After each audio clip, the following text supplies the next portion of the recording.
The drive took Edward Haynes deep into the interior of Maine, past towns that had forgotten the turn of the century, past fields where skeletal cornstalks stood testament to a long-dead harvest, and into the tightening embrace of a forest that swallowed the road whole.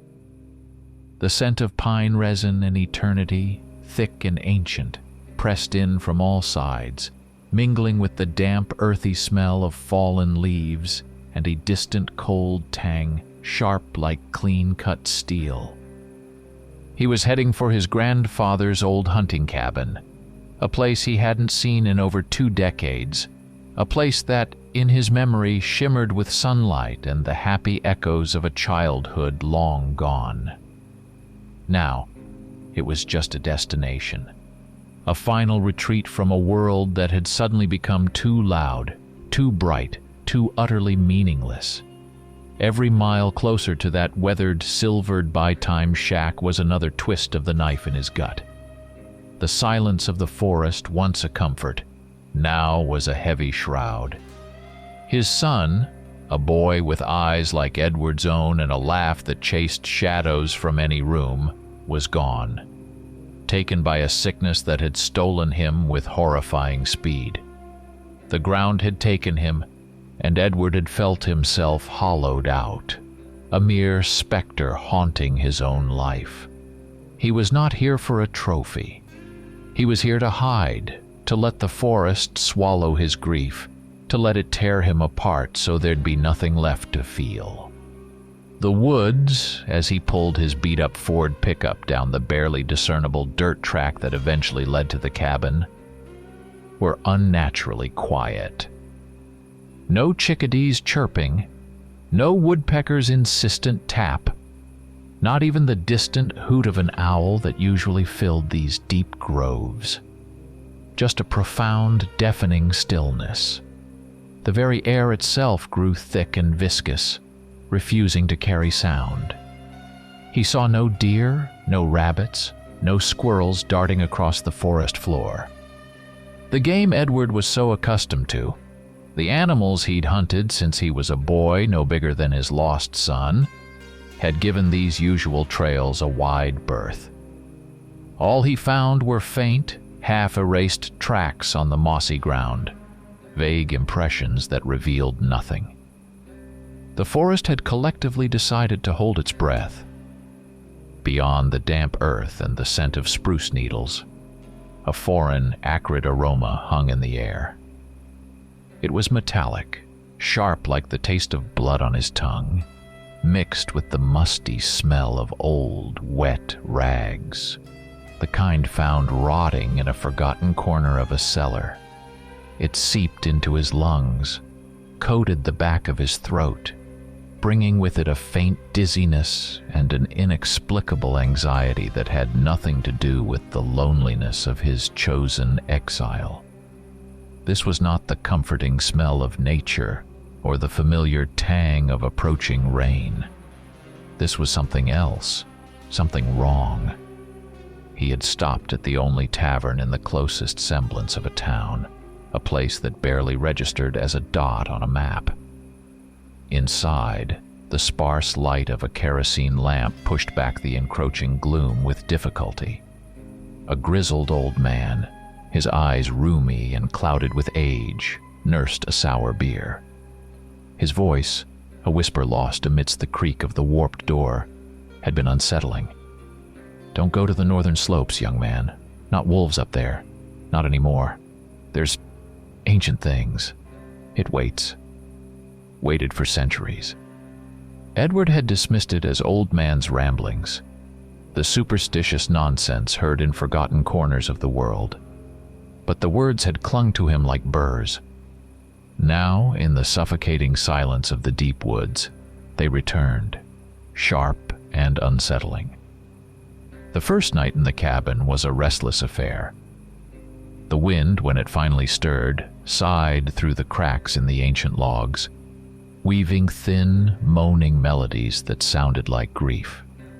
Somewhere far off, beyond the dense wall of pines, a protracted bestial roar echoed. It was alien, deep, full of a primal fury that was unlike any wolf's howl or bear's growl he'd ever heard. It vibrated in the very bones of the cabin, in the air and deep in Edward's chest. His hunting dogs, usually fearless and unwavering, whined and pressed themselves under the old porch, trembling uncontrollably. Edward lay in his grandfather's cot, listening, heart hammering against his ribs, a cold knot forming in his stomach. He tried to tell himself it was just a bear, but even as the thought formed, he knew it was a lie. Bears did not sound like that, not even the largest, most territorial grizzly. Morning brought a gray, overcast sky and a chill that seeped into his bones. Edward, after a fitful sleep punctuated by the wind's sighs and the distant, unsettling roars, stepped out onto the porch. The dogs were still huddled beneath, too scared to move, their eyes wide and fearful. That's when he saw the tracks.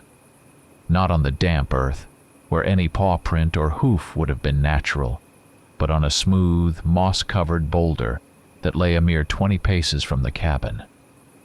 Deep, unnaturally thin furrows, sharp steel claws had plowed through the stone, leaving behind jagged edges and a barely visible brownish residue that melted under the meager sunlight, like old, dried blood. Touching the rough surface of the rock, a shiver ran down Edward's spine. These were not the marks of a bear, nor a wildcat. These were something far larger, far stronger, something that penetrated solid stone as easily as an ordinary claw sank into soft sand. Edward's rational mind scrambled for explanations, for some way to fit this into the world he knew. But there were none. Only a deep, sticky feeling of wrongness, of a fundamental break in the natural order of things. The silence now was not just empty, but expectant. The world held its breath, waiting for him to truly understand. And the acrid, metallic smell, which had been faint last night, now pulsed in the air around the cabin, a tangible presence. Edward looked back at the deep grooves in the stone, then out into the silent, waiting forest, and knew, with a certainty that chilled him to the bone, that the old man in the tavern had not been rambling after all. The hunting instinct, dulled by years of city life and grief, now surged awake in Edward, a jolt of raw energy. It pushed back the pervasive sorrow, replacing it with a sharp, exhilarating curiosity. This was not the familiar thrill of the chase. This was a deeper, more primitive urge to understand the unknown. He took his most trusted hunting rifle, an old hunting rifle his grandfather had passed down, its stock worn smooth by decades of use, and grabbed his most loyal hound, a sturdy German short-haired pointer named Buster. Buster's eyes, while still holding a flicker of the fear that had kept him cowering under the porch, had not yet dulled completely with terror. He sensed Edward's resolve, his own hunting instincts stirring despite the unknown horror. Together they moved, following the barely perceptible tracks that led ever deeper north, into the very wilderness, a place so remote even the most desperate logger avoided. The forest here was different. The pines grew thicker, their branches interlacing overhead to form a dense canopy that allowed only thin, ghostly slivers of light to penetrate the gloom. The air grew colder, heavy with the scent of damp earth and decaying leaves. The tracks, initially faint on the stones, became clearer on patches of clay soil. Deep imprints of massive paws, with distinctly protruding pads and long, retractable claws. They were unlike anything Edward had ever seen. Too large for a wolf, far too angular and powerful for a bear. There was an incredible power and immense weight in each impression. Something truly formidable had passed this way. He measured one against his own boot, a size 12, and the print was easily twice as long, 6 inches wide at the heel. These were not from any creature he knew from any hunting manual or lifetime in the woods. After several grueling hours of pushing through increasingly dense undergrowth, when the sun had begun its slow downward arc, and the light filtering through the canopy had taken on a sickly greenish hue, Edward stumbled upon something that made his stomach clench. At the gnarled roots of a fallen cedar lay the carcass of a deer. It was mutilated, but not in the usual way. The flesh was not torn into ragged strips. There were no discernible teeth or bite marks, only deep, unsettlingly clean incisions, and the hide hung loosely, like an old deflated balloon, barely clinging to the shriveled remains. The crucial detail, the one that made Edward's blood run cold, was this. The deer had been completely drained of blood. Not a single drop of crimson stained the earth or the withered leaves around it. The body looked dry, desiccated. Every ounce of moisture and life had been meticulously extracted. There was no smell of decomposition, only that specific acrid scent he had noticed near the cabin, a disturbing blend of metal and stale earth, now stronger, more pungent, making his eyes water. Buster whimpered, nudging his nose against Edward's leg, his tail tucked tight. Even the dog sensed the profound wrongness of it all. This was not a predator feeding. This was something else. Something that did not just eat. The tracks left by the unknown predator continued on, leading towards a sheer cliff face. There, hidden among thick brambles and thorny rose bushes, was a barely noticeable passage. It was an old mine shaft, one Edward had read about in his grandfather's yellowed journals. Abandoned back in the 1930s when the silver veins had finally run dry, and the local inhabitants, gripped by a growing tide of superstition, had refused to go near it. Grandfather had always scoffed at the whispers, calling them old wives' tales, but even he had not ventured too far into the north woods.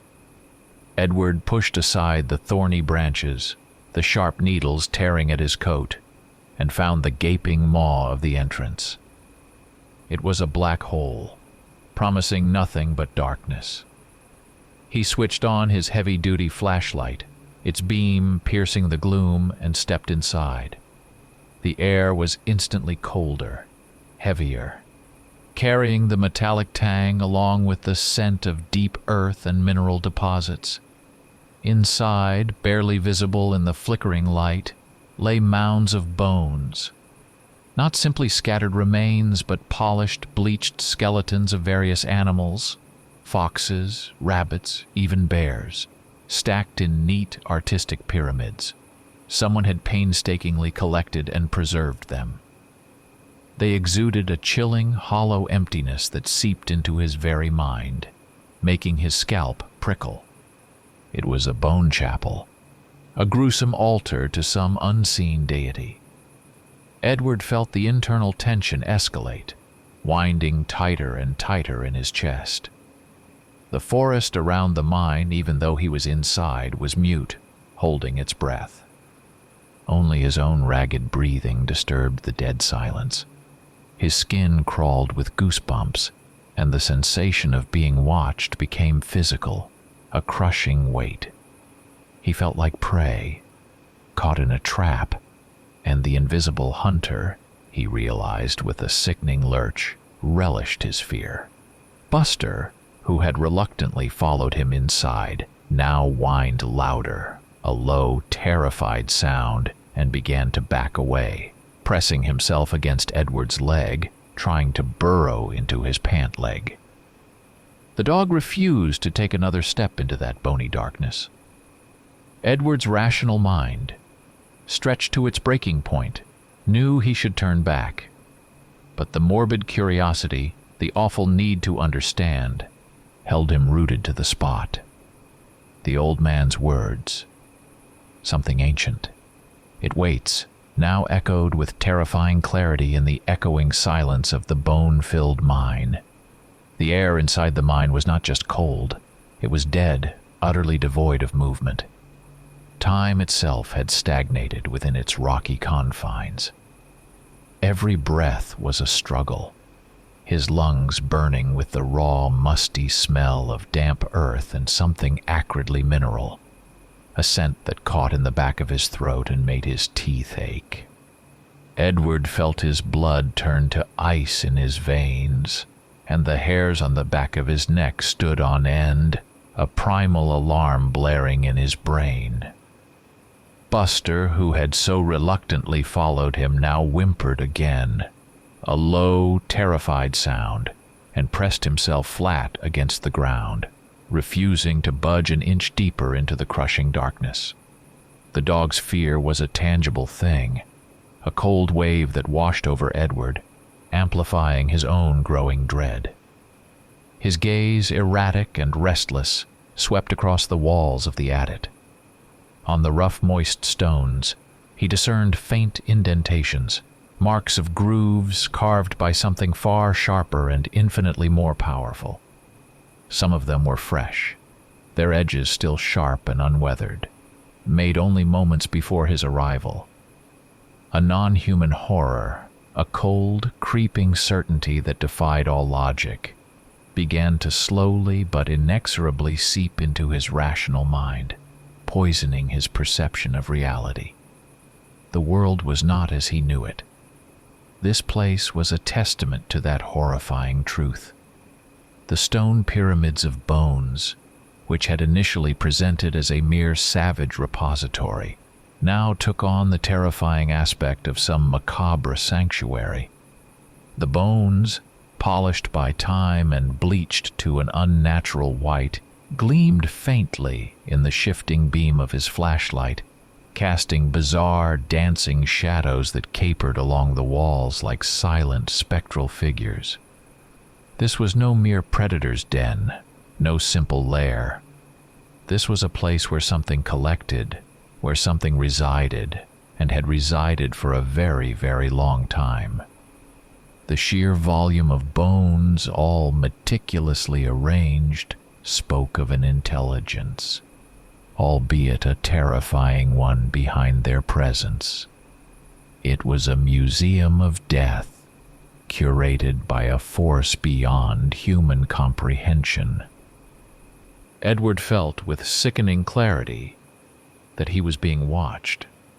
Not merely sensed a presence, but felt a pressing, invisible gaze, piercing him to his very core. The air grew even heavier, suffocating, and the metallic stench now mingled with something bitter, like the smell of rotten leaves, filled his lungs, choking him. It was the crushing sensation of being prey, caught in a trap, and the unseen hunter, he was certain, savored his fear. Every nerve ending screamed, every instinct shrieked at him to flee, but a perverse fascination, a terrible need to understand, held him captive. From the oppressive depths of the adit, a sound drifted. It was not a voice, not a word, but more of an echo, incredibly faint, imperceptible, like the rustling of ancient pages or the grating of stone against stone. Yet it was infused with an inexpressible, primordial malevolence. It was not a human sound, and certainly not an animal one. It was utterly alien. Edward, driven by pure instinct, snapped his rifle to his shoulder, his fingers whitening on the trigger, his heart pounding a frantic rhythm against his ribs. He could not identify it, could not describe it, but he knew with chilling certainty that it meant him harm. The cold emanating from the mine's depths became unbearable, penetrating his heavy clothing, seeping into his very bones. It was not just a physical chill, but a mental one, paralyzing his will. Edward began to retreat slowly, each step a struggle. He pushed through a thick, invisible cobweb. The fresh air beyond the mine entrance was salvation, a promise of escape. But now Edward knew with a horrifying clarity that the danger lurked not only within these dark tunnels. It had followed him out. It was all around him. Suddenly, just at the threshold of the adit, from the congealed gloom, a figure emerged unhurriedly. Not bestial, not wild, but tall, slender, clad in a faded, dust-covered cloak woven from the very night itself. Its movements were fluid, silent. It did not touch the ground, but glided above it. For a suspended moment, Edward was paralyzed. His breath caught in his throat as he saw its eyes the color of a dead moon, cold and lifeless, that pierced him through and through, stripping him bare of all his defenses. He felt seen, utterly and completely. His very soul lay open for inspection. This was not human. This was not natural. This was the ancient waiting, and it had found him. The figure stepped out of the shadow, its form solidifying into sharp yet terrifyingly detached contours. Its skin was unnaturally pale, porcelain, with a faint, translucent bluish tint that spoke of an absence of life. The facial features were sharp, aristocratic, carved from ancient stone, a chiseled perfection that bordered on the grotesque. A faint, cloying scent emanated from it. Old dust, dry herbs, and something subtly metallic, familiar to Edward from the mine. But here it was more distinct, sharper, clinging to the air like a shroud. This was the source of that acrid smell, he realized with a sickening lurch. It stopped a few feet from Edward, its gaze full of an ancient, incomprehensible wisdom and weariness, slowly swept over the hunter. It lingered for a moment on the trembling dog, then returned to the dark maw of the mine, assessing the situation. Its voice was deep, resonant, a low rumble with a strange accent that Edward could not place. Not European, not anything he'd ever heard. It introduced itself. Lord Vale, may I inquire as to the reason for your intrusion into my domains? The words hung in the cold, still air, as heavy and unsettling as the silence that had preceded them. Lord Vale's speech was archaic, theatrical. He had stepped from the yellowed pages of a dusty novel from centuries past. He spoke of domains and intrusion with an imperturbable calm that only amplified the surreal nature of the moment. Edward, still clutching his rifle, its cold metal a faint comfort in his sweating hands, tried to inject firmness into his voice. But the words caught in his throat, a whisper. He explained that he was lost, that he was simply a hunter searching for game, trying desperately to sound rational, to sound normal, to make this impossible encounter fit into a framework of reality he understood. Lord Vale offered a smile then, a slight upturn of his lips that did not reach his dead, vacant eyes. It was a smile without warmth, without mirth, a chilling expression that only deepened the lines of aristocratic weariness on his face. "Lost, you say?" he murmured, the words echoing in the oppressive quiet. He took a step closer, and Edward felt an involuntary urge to recoil, a visceral fear that clawed at his throat. "I have resided here since these colonies yet belonged to the Crown. And in that time, I have learned well who seeks these deep woods, and for what purpose. You seek not game, Mr. Haynes. You seek answers. But there are questions, I assure you, that are better left unasked." Edward, clinging desperately to the precipice of rationality, initially dismissed him as a strange hermit, an escapee from some distant asylum, or merely an eccentric city dweller, fed up with civilization and retreated to the wilds. But Vale's demeanor, his unnatural pallor, the chilling coldness of his skin which Edward felt when the stranger's long, slender fingers briefly brushed his forearm, a touch like polished marble, lifeless and devoid of warmth, all combined to churn a deep, unsettling unease in his gut. This was not a human being, not one Edward recognized from the familiar tapestry of the world. This was something else. It was at that precise moment, as disbelief wrestled fiercely with mounting terror in Edward's mind, that the sun, finally breaking through the dense canopy of pines, pierced the gloom with a thin golden ray. It fell, precisely and without mercy, directly onto Lord Vale's exposed hand.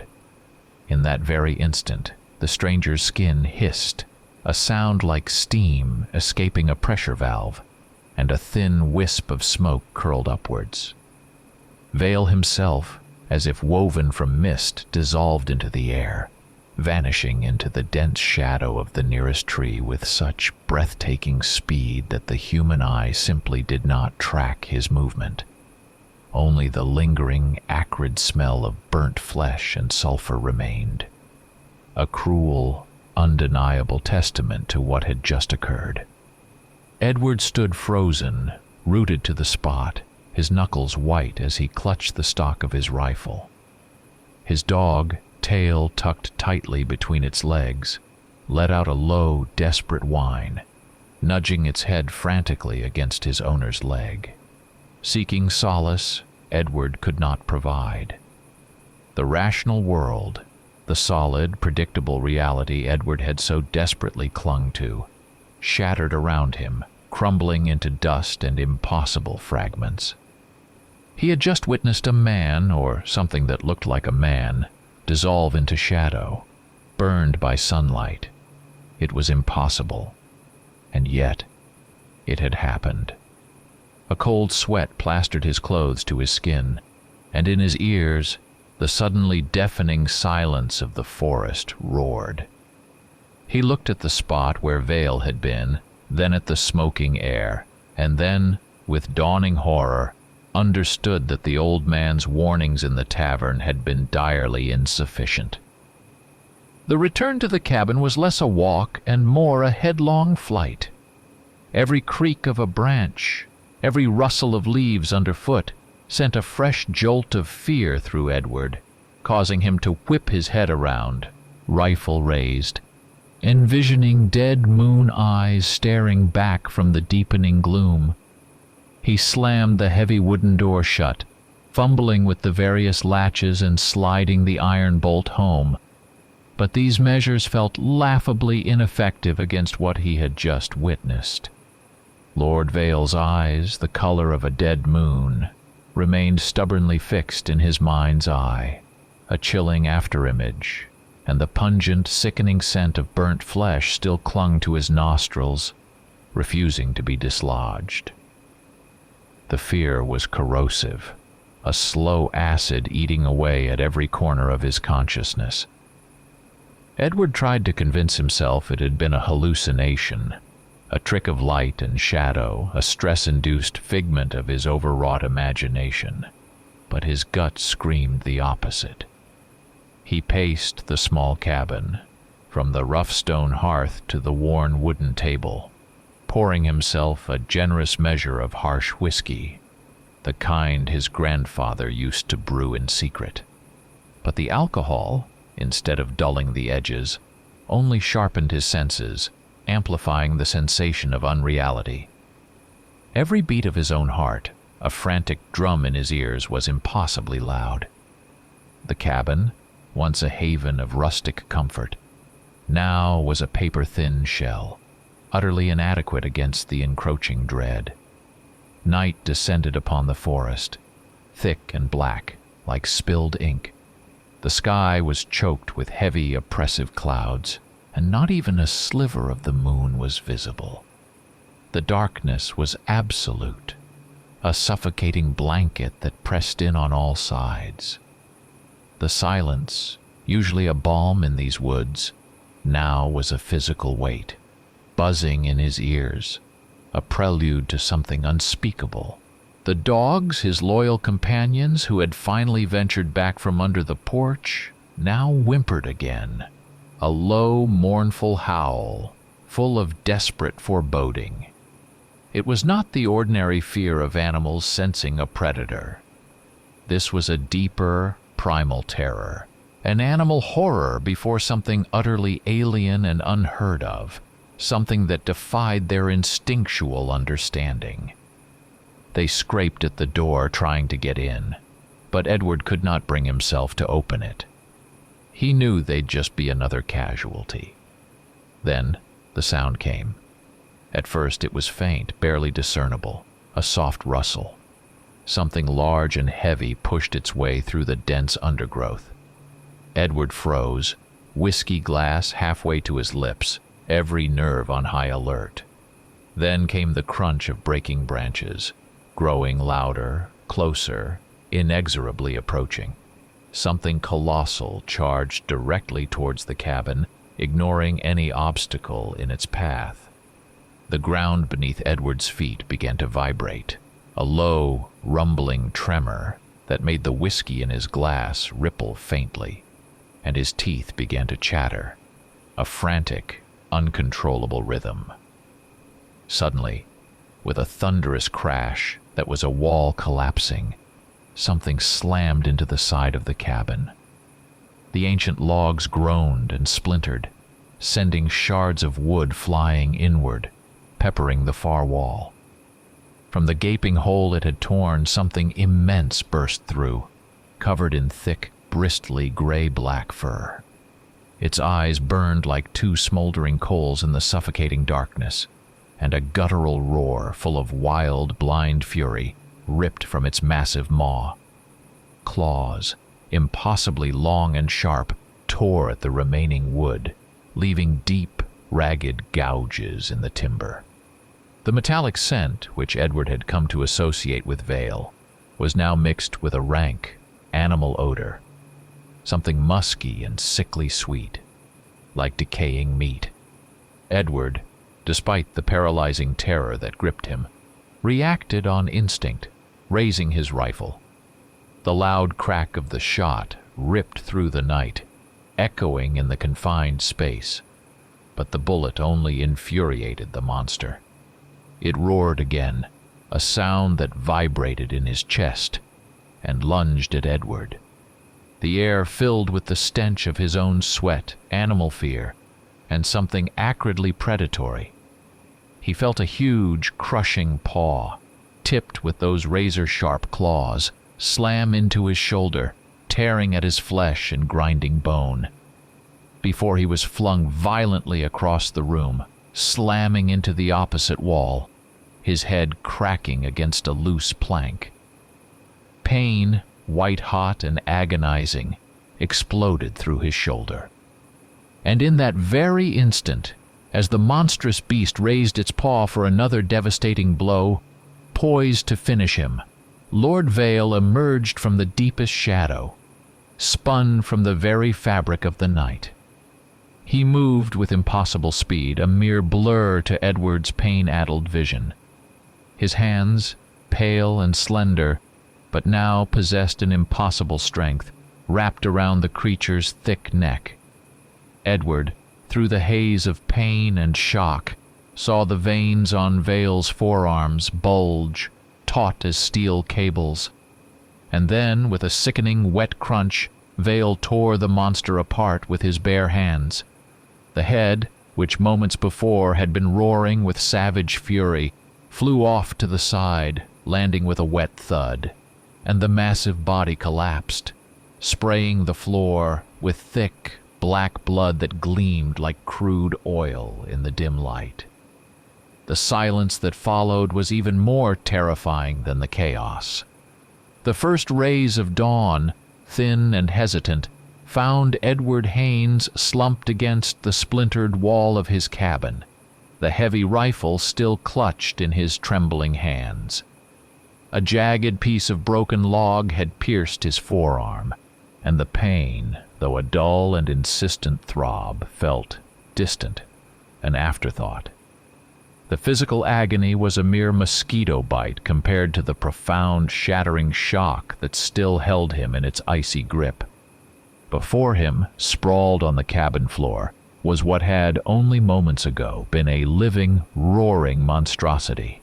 Now, it was nothing more than a grotesque heap of gray-black fur, mangled flesh, and ruptured viscera, exuding the nauseating stench of fresh blood and wild beast.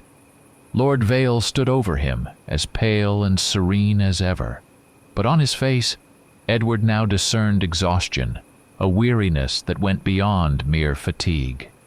His cloak, his hands, were splattered with the thick black viscous blood of the creature.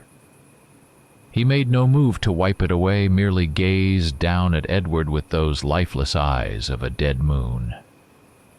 "They leave no witnesses," he stated, his voice a low, gravelly monotone, devoid of inflection. "You were fortunate I was nearby." Though fortunate is hardly the word for one who has just peered into the abyss and survived.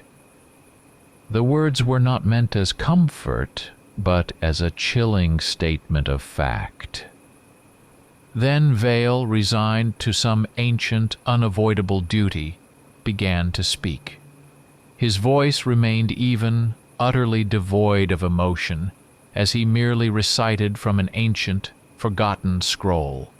He spoke of these creatures, not the commonplace werewolves of human folklore, subject to the waxing and waning of the moon, but something far more ancient, far more powerful than anything described in human legends. He called them the ancient lichens, primordial predators that had stalked this earth long before the first human whispered a prayer, long before the first vampire tasted the bitter sweetness of eternal life.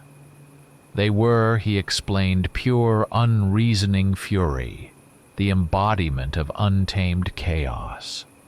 His own kind, the vampires, were, in contrast, predators with intellect, beings that strove for a perverse order amidst the shadows.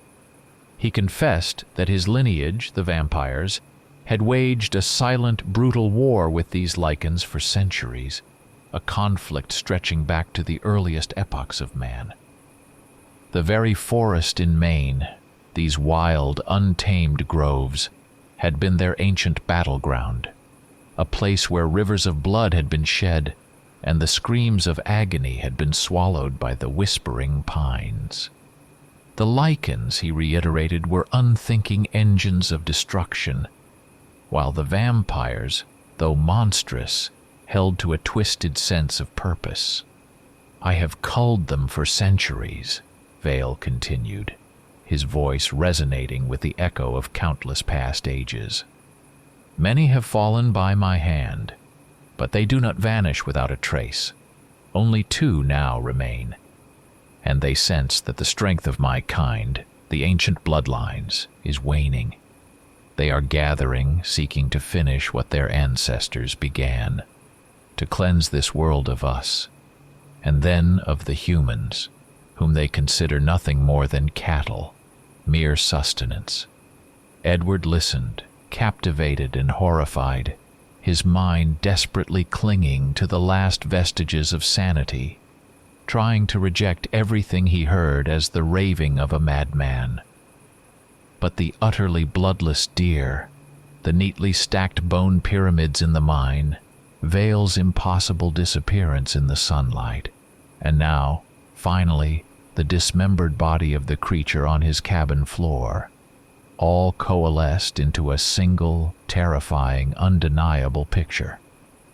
He found himself caught between 2 ancient species of predators, a pawn in a war older than time, a mere accidental witness whose existence held no significance to either side, except perhaps as a meal or a tool. Vale took a step closer, his gaze heavy, penetrating. He saw into the deepest, darkest corners of Edward's soul. You have witnessed their power, Mr. Haynes.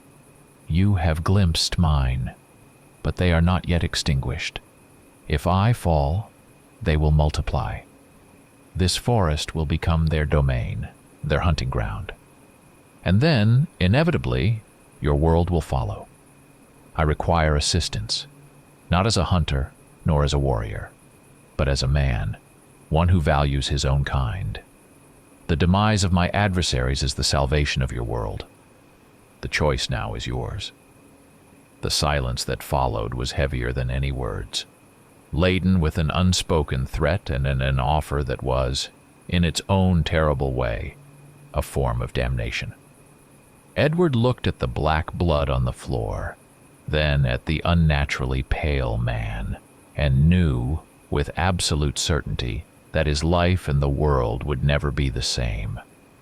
Vale's words, like venomous ivy, wound themselves around Edward's consciousness, squeezing the breath from his chest. The raw, aching grief for his son, which he had so desperately tried to outrun, now shrank, becoming part of something far grander, far older, and terrifyingly meaningless compared to the cosmic scale of this newfound horror. In him, the instinct for self-preservation battled fiercely with a deep, sickening reluctance to believe any of it. But the rationalist within, forged by a life spent in the unforgiving wild and honed by years of hard-won experience, was forced to concede. He was not facing a madman, but an ancient evil, one that was now asking for his help against an evil even more primal, more untamed. Every muscle in Edward's body screamed for flight, to flee this forest, to run without a backward glance, to erase the impossible images from his mind. But where would he go? Vale had made it chillingly clear. If these lichens survived, they would not halt at the forest's edge. And deep within, a heavy sense of responsibility began to settle. His son had been human. His lineage was human. Perhaps, Edward thought, with a grim twist of his lips, this was the last desperate chance to protect the fragile remnant of the world he knew. The world his son had briefly inhabited. His agreement was wrenched from him, difficult as he gnawed through his own tendons. "All right," he rasped, his voice sounding hoarse and alien even to his own ears. "What needs to be done?" Vale nodded, and for a fleeting moment, a shadow of approval or a cold, calculating satisfaction flickered across his pale, aristocratic features. His eyes, usually lifeless and empty, gleamed with a faint, chilling light, like polished amber reflecting a distant, dying star. The preparation for the hunt was like a mad, macabre ritual. Vale explained the lichens' movements, their hunting routes, their uncanny habits, details that Edward, despite his lifetime in the woods, had never divined. He described them with the precision of a seasoned naturalist, but in his low, resonant voice, Edward heard the distant, echoing thrum of 1,000 years of bitter, ingrained hatred. Edward, for his part, prepared crude but effective traps, sharpened the blades of his hunting knives until they gleamed like shards of moonlight, and meticulously checked the rounds in his rifle, now knowing that he was preparing to face something utterly unimaginable, something that laughed in the face of logic and reason. Vale imparted to him certain rudiments, old words, whispered incantations that were meant to deter, subtle gestures intended to distract. But he emphasized, his voice dropping to an inaudible murmur, "True strength, Mr. Haynes, lies not in incantations, but in knowledge. They are beasts, yes, but beasts who see through the veneer of human lies, beasts who smell fear. Do not fear, or they will sense it, and they will devour you whole." However, fear was a constant, suffocating companion, wrapping around him like a wet, icy rag, seeping under his skin, chilling him to the bone. Every shadow held a lurking terror, every distant snap of a twig, a harbinger of doom. As night once again descended, thick and impenetrable, on the forest surrounding the cabin, and the air grew sharp with a chilling premonition, Edward stepped out with Vale. He felt his senses heightened to an unbearable degree. Every rustle of leaves, every creak of a distant branch was deafeningly loud, each sound a potential threat. The familiar, comforting smell of damp earth and pine needles now mixed with that acrid, metallic tang and the sickeningly sweet anticipation of blood, making his stomach churn. They moved towards an old, crumbling wooden bridge that spanned a narrow, fast-flowing river on the northern slopes. It was a strategic location, a place where the lichens, according to Vale, regularly descended to the water. Edward felt not just a primal tension, but a deep instinctive resistance in his very bones, a rejection of the impossible reality he was now forced to inhabit. His heart hammered a frantic rhythm against his ribs, and goosebumps prickled his skin, a constant reminder of the cold terror that coiled in his gut. He was a hunter, yes, but now he was also prey. And deep within, through the suffocating panic, he felt a strange, burgeoning excitement, a sweet, dangerous taste of adrenaline, a chilling recognition of the exquisite thrill of facing something truly monstrous. The wait at the old, rickety bridge was an exercise in pure, unadulterated torment. The freezing air, sharp as a honed blade, pierced through Edward's heavy clothing, burrowing beneath his skin, settling deep in his bones. Every faint sound, every imperceptible whisper carried on the night wind from the impenetrable darkness of the woods, was a chilling harbinger of imminent horror. Vale stood motionless, a statue carved from shadow, utterly silent, his eyes, the color of a dead moon, gleaming faintly in the oppressive darkness. A subtle, imperceptible scent emanated from him, something Edward could not pinpoint, a delicate yet ancient aroma that carried earth, iron, and something else, something profoundly alien. The night was windless, an unnerving stillness broken only by the soft, ceaseless murmur of the river flowing beneath the bridge. Then, from the dense thicket on the far side of the river, a figure emerged. It was enormous, shaggy, its silhouette barely discernible against the bruised canvas of the night sky. It moved unhurriedly, with the fluid, effortless grace of a primeval predator. Yet every motion spoke of a raw, brute force that defied all natural laws. The lichen reached the water's edge, its eyes burning with a malevolent yellow light in the profound darkness, two beacons of pure, unadulterated hatred. Edward felt a sudden, violent surge of adrenaline flood his veins. His hands, gripping the cold steel of his rifle, grew slick with sweat. His heart hammered against his ribs, a frantic, desperate drumbeat. The clash was swift and brutal, surreal in its terrifying speed. Vale, like an arrow released from a long bow, sprang forward with impossible velocity. The beast let out a deafening roar, a sound that vibrated in Edward's teeth, and the two entities dissolved into an indistinguishable, writhing blur of savage fury, coarse fur, and pale, inhuman flesh.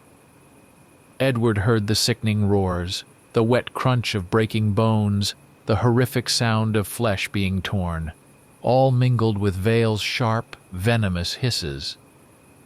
He tried desperately to take aim, but everything was happening too fast, too violently, a chaotic ballet of death that defied the very laws of physics.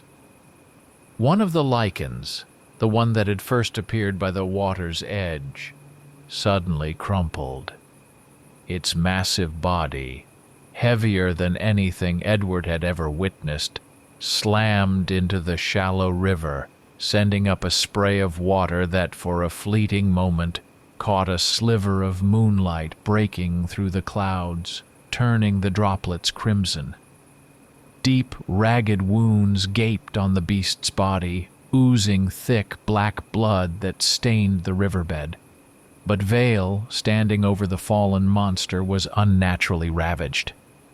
His usually perfect, deathly pale skin was torn in several places, and from a particularly nasty gash on his forearm, a dark, viscous fluid, not blood, oozed sluggishly.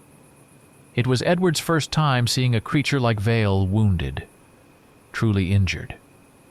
Vale recoiled a step, his fluid movements becoming less graceful, clumsy. He emitted a low, guttural sound, a moan that was completely uncharacteristic of his usual icy composure. His eyes, for a fleeting moment, lost their dead clarity, and in their depths something human flickered. A glimpse of pain, of suffering, of an ancient agony that resonated deeply within Edward, a fellow sufferer of loss. The pain quickly morphed into a terrifying rage. The wound on Vale's forearm was deep, and from it, besides the typical black blood, a greenish oily fluid was now slowly oozing. This was no mere flesh wound. This was an infection. The lichen's claws, Edward realized with a sickening jolt, were impregnated with some ancient potent venom, which now coursed through Vale's alien physiology. Edward watched in horrified fascination as dark, winding veins began to spread across Vale's pale skin, radiating outwards from the wound, looking like dirty water seeping through fine cracks in a porcelain vase. It was precisely then, as Vale, hunched over and pressing a hand to his chest, struggled with the spreading poison, that an answering roar erupted from the depths of the forest. Not a single roar, but two, protracted and drawn out, full of wild, exultant malevolence. The lichens were not fleeing. They had sensed weakness. They had scented blood. Edward, with a horrifying clarity, understood that their position had completely inverted. They were no longer the hunters, but the hunted. His own primal fear returned with full force, but now, strangely, it was mixed with a fierce, desperate desire to protect this strange alien creature who had, only moments ago, saved his life. The world was upside down, and Edward Haynes, the grieving hunter, was now prepared to fight alongside a vampire against something far older and more monstrous than either of them. The remainder of the night blurred into an agonizing tableau of escalating horror. Vale, deeply wounded and rapidly succumbing to the ancient infection, struggled to stay on his feet. The dark, sinuous veins, which had begun at the deep gash on his forearm, now spread with horrifying speed, snaking their way up his arm, over his shoulder, and creeping towards his neck, an invisible venomous net tightening around him. His skin, already an unnatural pale, took on a sickly, earthy hue, and his eyes, usually cold and perfectly clear, began to cloud, occasionally flashing with an unsettling amber light that was utterly alien. He breathed heavily, each exhalation a ragged, wheezing sound. His lungs slowly filled with gravel. Edward, despite the immense weight of his own fear and the profound disorientation of the situation, tried desperately to help. He used his limited medical skills, honed by years of patching up hunting accidents and minor injuries, attempting to bind the wound, to cleanse it with what little antiseptic he had in his first aid kit. But Vale merely swatted his hand away, his touch weak and trembling, yet still possessing a residual, inhuman strength. Useless, he whispered. His voice choked and guttural, an invisible fist squeezed his throat. "This is an ancient curse, Mr. Haynes. It penetrates deeper than a mere fang. It changes from within. It reshapes." As the long, terrifying night slowly gave way to the first faint hints of dawn, Vale's mutation accelerated with horrifying speed. His body began to contort. His joints creaked and popped with sickening sounds, and his pale skin erupted in a patchy covering of coarse gray hairs, faint at first, then growing thicker, stiffer, transforming him before Edward's disbelieving eyes. He fell to his knees, clutching himself, trying to suppress the wild, uncontrollable spasms that racked his entire being. Edward could see, reflected in the depths of his clouded pupils, an internal battle, a titanic struggle between two ancient forces, tearing him apart from the inside out. It was an agony unlike any Edward had ever witnessed, a torment of body and soul. The sun, an unforgiving harbinger of doom, began to break through the eastern clouds, painting the horizon in garish, bloody crimson tones. This was the most dangerous time for Vale, the moment of his greatest vulnerability. Normally, he sought immediate refuge in the deepest shadows, retreating to the safety of the mine. But now, caught in the throes of two terrible curses, he was utterly helpless. His body, already convulsing with agonizing spasms, and his skin, now sparsely covered with stiff dark fur, began to smoke faintly under the first merciless rays, the sickly sweet smell of burnt flesh filling the morning air. Edward understood then, with a chilling clarity that left him breathless. Vale was transforming into something new, something grotesque and utterly terrifying. A part of his vampire essence, the ancient cold blood that had sustained him for centuries, was locked in a brutal internal struggle with the lichen curse, the raw, bestial savagery that now coursed through his veins. This was not just an infection, a mere sickness. It was a profound, horrifying fusion, a merging of two ancient opposing forces. And this process was agonizing, tearing him apart, redefining him in ways no living creature should ever be. Edward felt utterly useless, a helpless spectator to this unfolding nightmare, unable to offer any solace or aid. His own terror, a cold, leaden weight in his stomach. The sky fully brightened, the last vestiges of night chased away by the rising sun. Vale, with a wild, piercing shriek that was simultaneously a human cry of agony and a bestial howl of rage, tried desperately to find shelter, but his movements were sluggish, clumsy, uncoordinated. The relentless sunlight, piercing through the dense foliage, burned his exposed skin, causing him to writhe and convulse with excruciating pain. A long, drawn-out, moaning wail of pure torment ripped from his throat, echoing through the now silent forest, a sound that spoke of unspeakable suffering. Edward, moved by some primal, instinctive impulse that overrode his terror, grabbed a heavy woolen blanket from inside the cabin, the same one he'd used for countless cold nights. He rushed forward, blindly attempting to throw it over Vale, shielding him from the searing sun. He felt the vampire's skin, even through the thick fabric, burn his hands, an intense heat that spoke of internal combustion. It was a gesture not of prudence or courage, but of desperate, involuntary compassion, an ancient human empathy for a suffering creature. This being, despite its monstrous nature, was now enduring a torment no less profound than Edward himself had once experienced while mourning his lost son. And in that moment, The lines between monster and man blurred, dissolving into the shared agony of existence. The temporary reprieve from the sun's scorching rays offered by the blanket was just that, temporary.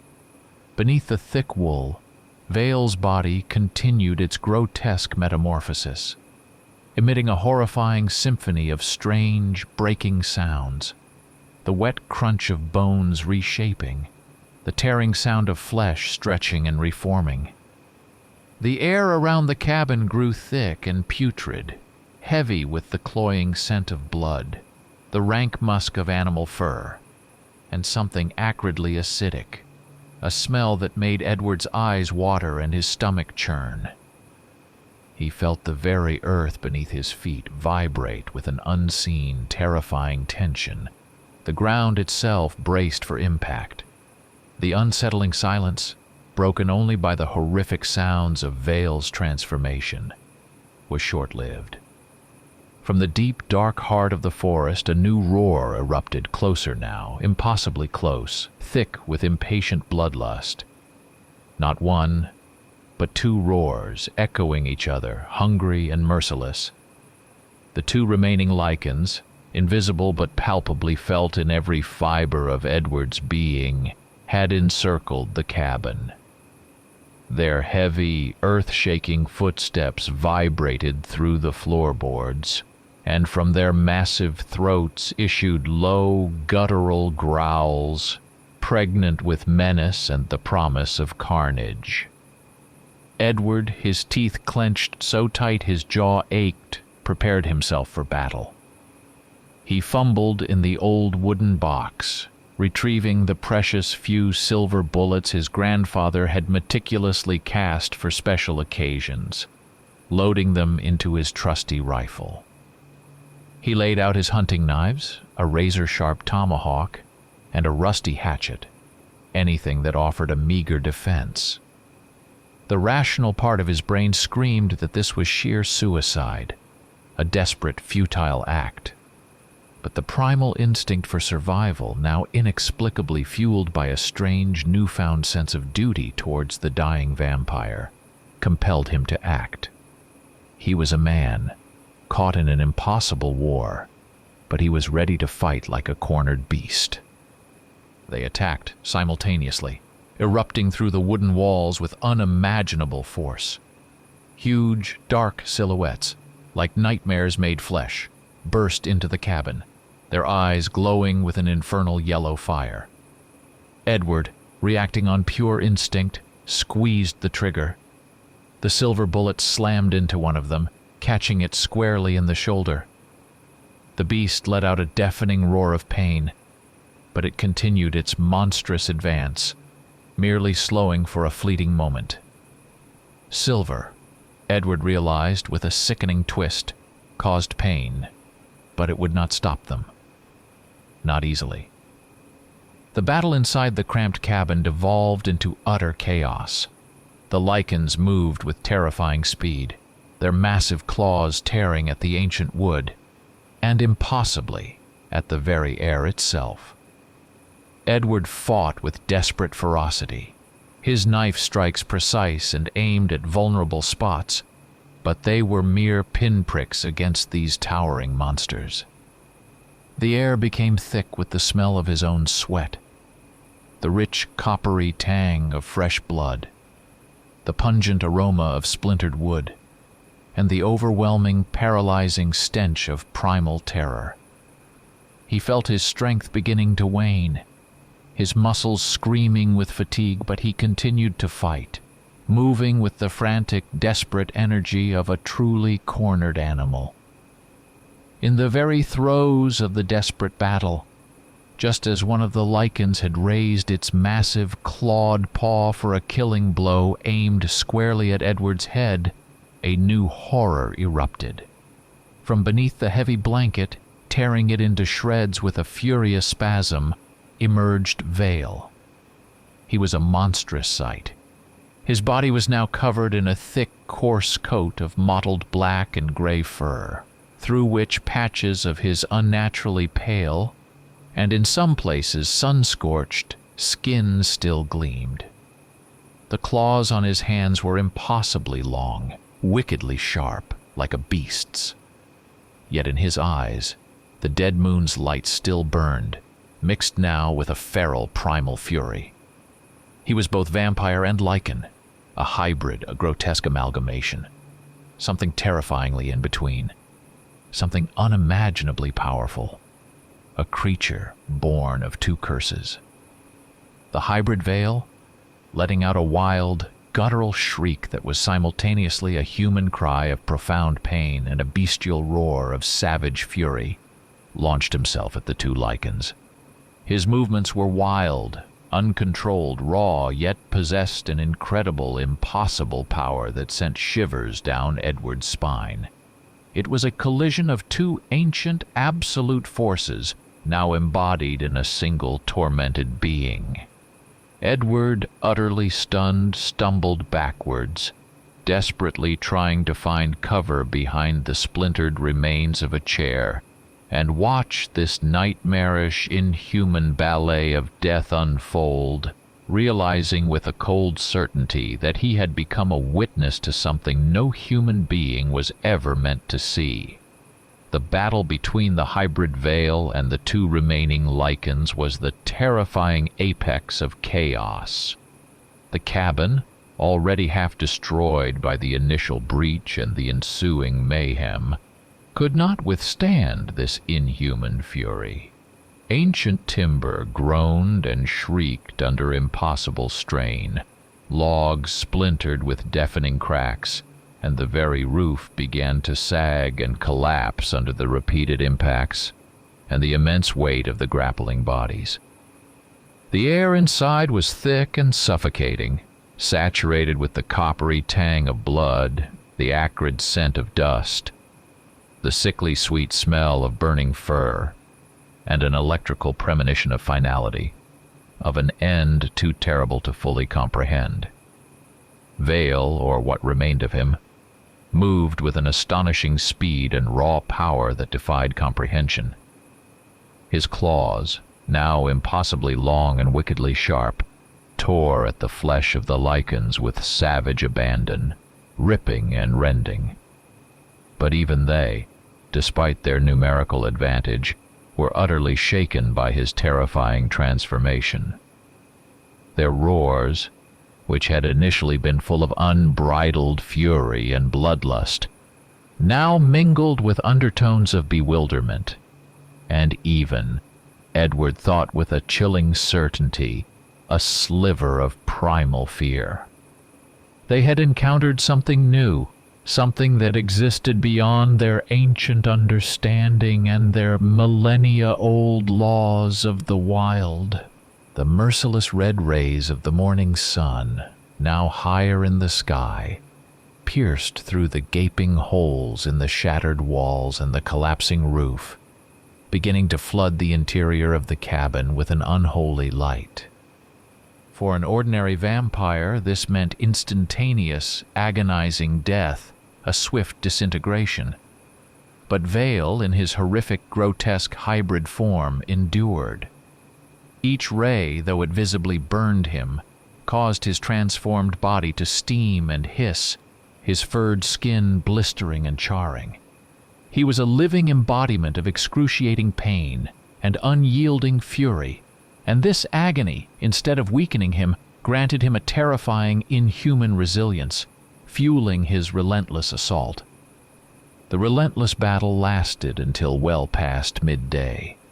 Time, for Edward, had lost all meaning, dissolving into a nightmarish blur of impossible images and deafening sounds.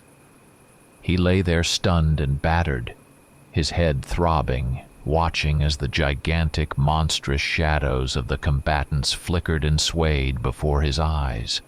Blood, thick and dark, mixed with shards of splintered wood and dust, coated the cabin floor, making it slick and treacherous.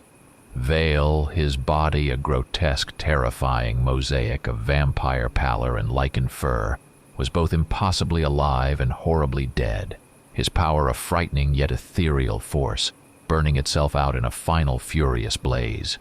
Finally, With a last ear-splitting roar of pure agony and rage, one of the lichens collapsed, its massive body falling with a sickening thud, its neck unnaturally twisted and broken at a grotesque angle. Vale, now utterly torn and bleeding from countless wounds, his eyes still blazing with a horrifying mixture of fury and pure raw agony, lunged at the second beast. The final desperate struggle was the most brutal of all. Claws ripped through tough hide, fangs sank deep into a muscled throat, and at last, with a sound like a wet tree falling, the final lichen fell, its head severed from its immense body, rolling into a pool of its own black blood. Victory. But at what unimaginable cost? Vale stood there, heaving for breath, his monstrous body smoking and steaming under the merciless, unforgiving rays of the sun. Every muscle in his hybrid form visibly trembled, quivering with exhaustion and an internal battle that was still raging. He raised his gaze, those dead moon eyes now meeting Edward's, and for a fleeting instant, a flicker of clarity, of recognition, shone within their depths. He tried to take a step, but his powerful legs buckled beneath him. The relentless flame of the sun, intensified by the terrifying internal conflict of the two ancient curses warring within him, was tearing him apart from the inside, consuming him, transforming him into a living, blazing pyre. He fell, collapsing onto the blood-soaked floor, dissolving into ash and fur simultaneously. His unnaturally pale skin crumbled into fine gray dust, scattering on the floor, and in its place, only clumps of coarse black singed fur remained.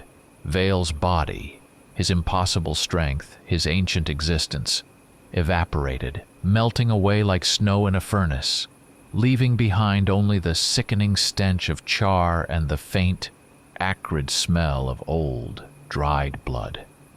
Before his final complete disappearance, he whispered to Edward, his voice barely audible, like the rustling of dry leaves carried on a dying breeze.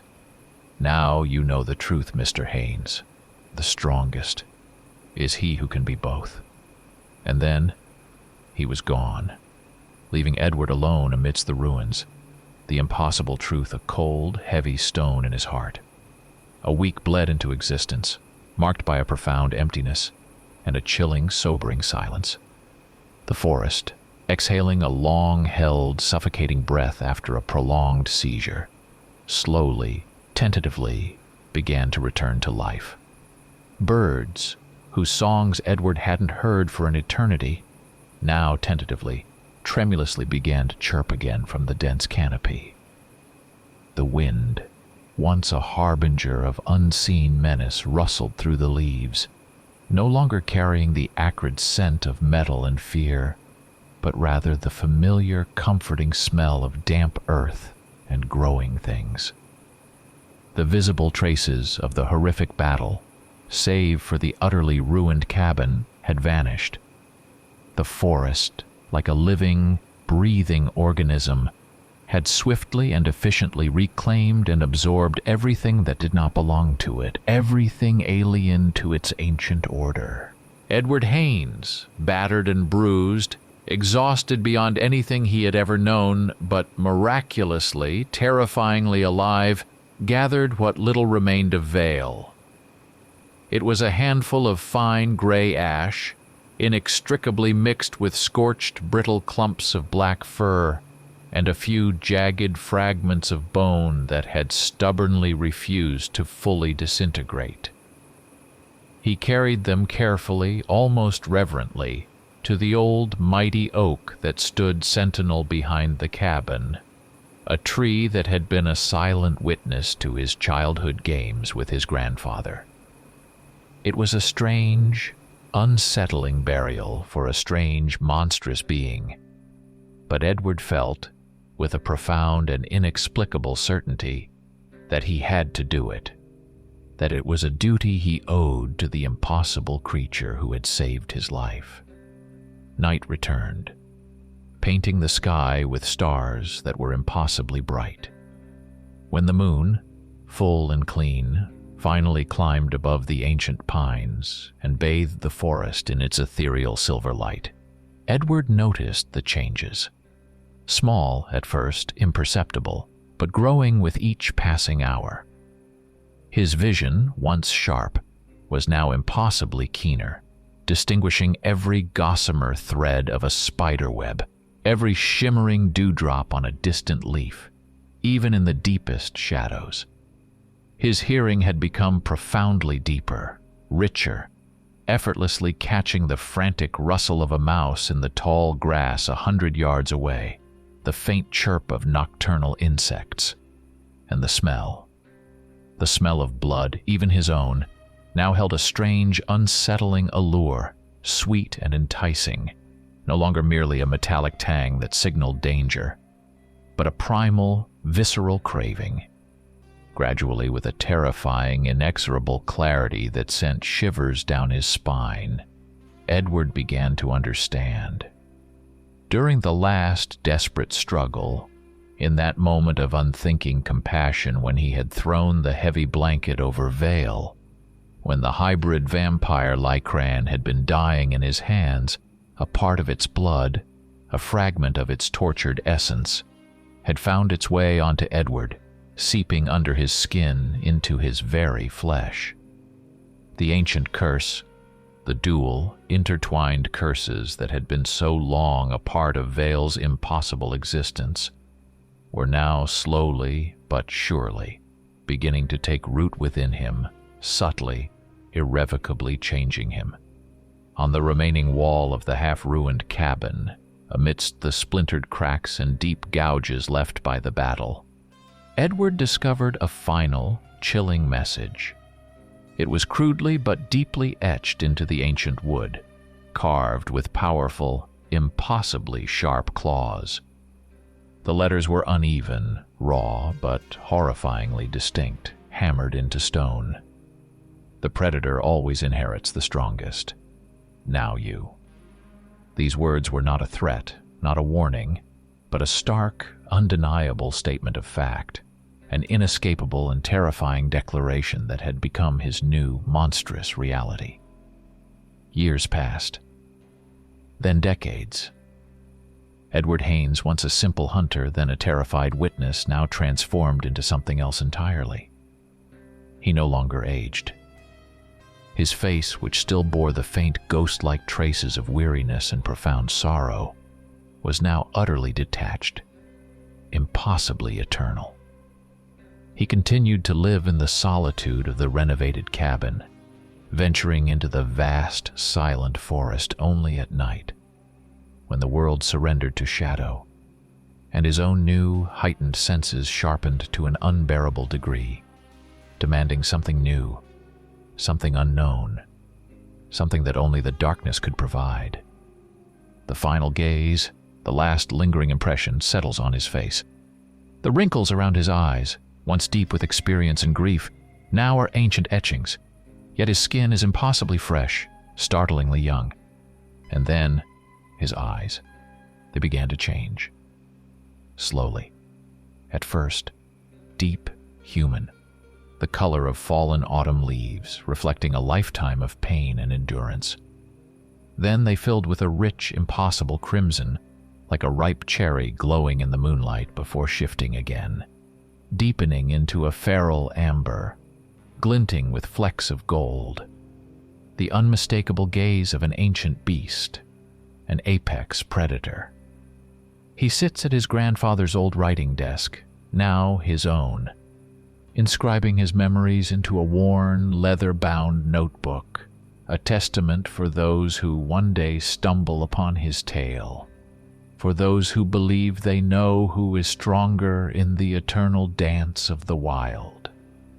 And the last thing he writes, his hand firm and steady, etched into the page with a chilling finality.